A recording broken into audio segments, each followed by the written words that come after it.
Dis-moi, Frédéric, Oui. le coup de fouet aujourd'hui, tu m'as dit c'est un globe croqueur. Mais qu'est-ce que c'est qu'un globe croqueur?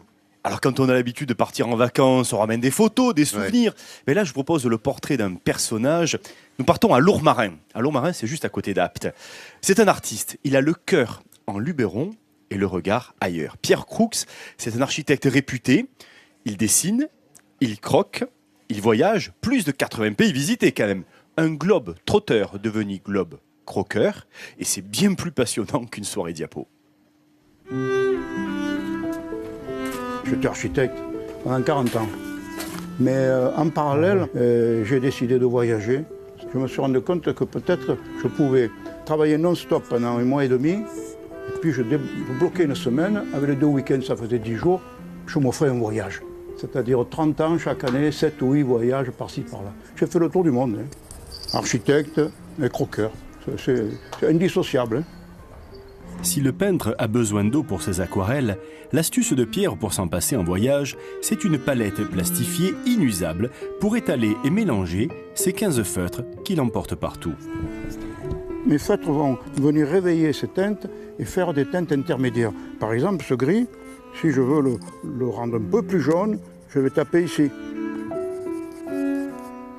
Le foncé en noir, c'est encore plus basique. Bien évidemment, je vais pouvoir faire toutes les teintes de gris. Alors je l'essuie quelquefois un peu sur ma main et je passe au vert. Donc c'est le miracle. Avec le même crayon, j'arrive à faire toutes les demi-teintes.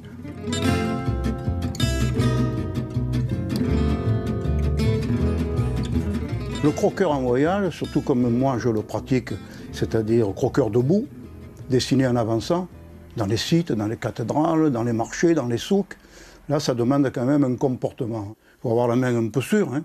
Pas question de crayonner, pas question de gommer. Il faut choisir, si on traverse un marché, je ne vais pas me faire 50 de croquis, je vais faire une belle planche. Donc j'attends quelques minutes pour voir ce qui est caractéristique de cette affaire. C'est peut-être les toiles, pas forcément les marchands ni les détalages. C'est peut-être les plafonds dans les souks. Parce qu'ils sont tous en briques, on est à Damas ou on est à Istanbul, ils sont tous différents. D'accord Pierre, et votre Luberon natal dans tout ça? J'ai mis du temps à dessiner le Luberon.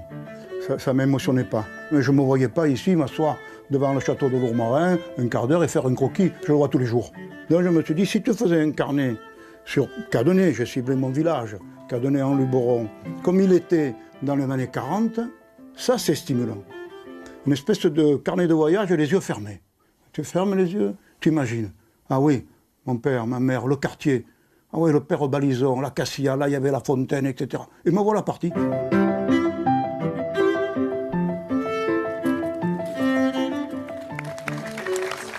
Eh bien écoute, Fred, j'ai jamais vu un personnage dessiné en marchant.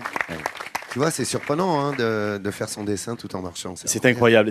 Alors, il a un talent fou. Il ne ramène pas une seule photo. Mais comme on vous l'a dit, il a visité plus de 80 pays. Il en a fait des dizaines et des dizaines de carnets qu'il édite. Voilà, il n'a pas d'appareil photo. Tout est fait sur le vif, en marchant où que ce soit. Là, il rentrait de Moscou. Il part toujours. Crayon. Ah, voilà. Alors, il est toujours entre deux voyages. Et là, il prépare justement un livre, un recueil de carnets de voyage, comme les orientalistes le faisaient hein, Oui, à la ou grande encore époque. Titouan Lamazou, Aussi, tu vois, aussi, Titouan, voilà. on dessine de la même façon, comme ça c'est très intéressant. Et puis carnet, ça me fait penser à Julie Andrieux, les carnets de voyage que je salue, c'est samedi à 17h sur France 3, pardonne-moi. Et voilà, et puis il s'intéresse aussi à son Luberon, à ces petits villages ici du Pays d'Apt, de Lourmarin, de Cadenet, d'Ansouis, de Pertuis, toute cette ambiance provençale. Et il a voulu retrouver aussi Pierre Croux, parce qu'il était architecte. Voilà, les toits, les maisons et la vraie vie, parce que dans les maisons, il y a des gens qui y vivent. Voilà, écoutez, ça c'est à trouver, la ville de Apt, la voilà. On mettra tout sur france3.fr, hein, évidemment, sur les carnets du jeune homme. Regardez cette belle ville de Apt. Merci à monsieur Fred Talfumière, notre réalisateur.